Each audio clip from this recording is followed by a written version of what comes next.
mas may pag-asa ang taong nahirapan sa buhay kaysa sa nabuhay na puro kalayawan. Yun ang sabi ni Balagtas. Ang laki sa layaw, karaniway hubad. Sa bait at ngunit sa hatol ay salat. Meron pang isang sinabi.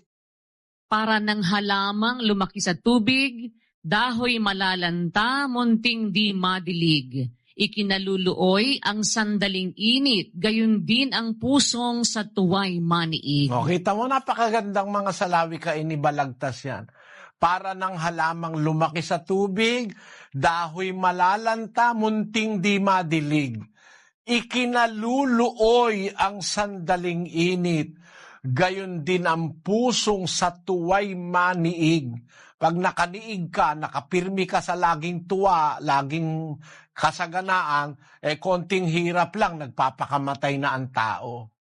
Merong ganon. Kaya mas mabuti yung nakakaramdam ka ng hirap, ng pain, ng suffering.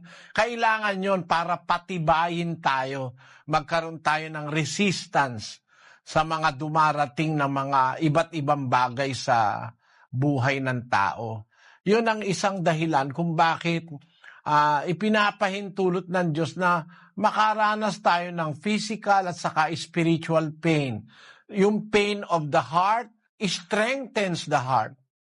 Ang mga dalamhati, mga kung ano-anong problema, nakakapagdulot yan ng ng katatagan ng paninindigan, kapatid.